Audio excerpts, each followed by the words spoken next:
সম্মানিত দর্শক, আশা করি ভালো আছেন। ভারত ও বাংলাদেশের মধ্যে স্বাক্ষরিত গঙ্গা পানি বন্টন চুক্তি এবছরের ডিসেম্বরে শেষ হচ্ছে। এখন প্রশ্ন সামনে আসছে, এই চুক্তি কি আর নবায়ন হবে? এই প্রশ্ন আসছে কারণ বাংলাদেশ এবং ভারতের মধ্যকার সম্পর্ক এখন খুব একটা ভালো নয়। এটা ডক্টর ইউনূসের সময় থেকে এই সম্পর্কের চরম অবনতি ঘটে।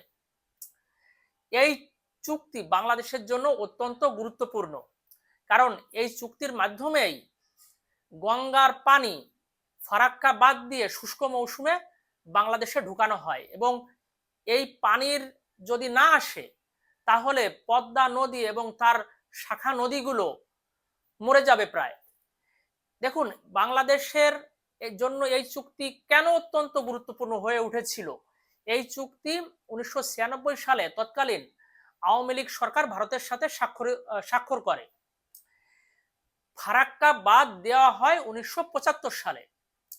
এই ফারাক্কা বাদ দেওয়ার পরে পদ্মা নদী এবং তার শাখা এবং উপনদীগুলো মানে ভয়াবহ বিপর্যয়ের সম্মুখীন হয়।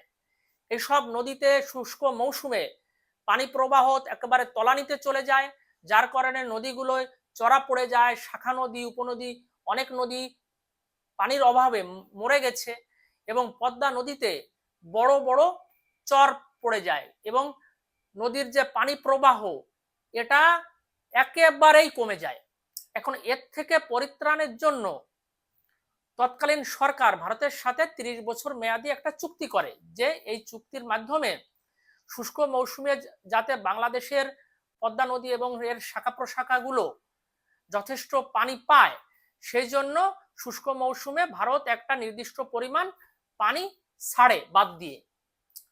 তো এই পানি যদি না আসতো তাহলে কিন্তু এতদিন আমাদের পদ্মা নদীও হয়তো সম্পূর্ণ মরে যেত, কারণ পদ্মা নদীর যে পানির উৎস সেটা তো ভারত দিয়েই ওই পথেই আসে। এখন এই চুক্তি নবায়নের বিষয়টা এখন বারে বারে সামনে আসছে, কারণ রাজনৈতিক কারণে বা কোনো কারণে যদি এই চুক্তিটি আর নবায়ন না হয় সেক্ষেত্রে বাংলাদেশের নদ নদী এক ভয়াবহ বিপর্যয়ের ভিতর পড়তে পারে। বর্তমান সরকার অলরেডি এই চুক্তি নবায়নের ব্যাপারে আলাপ আলোচনা শুরু করেছে।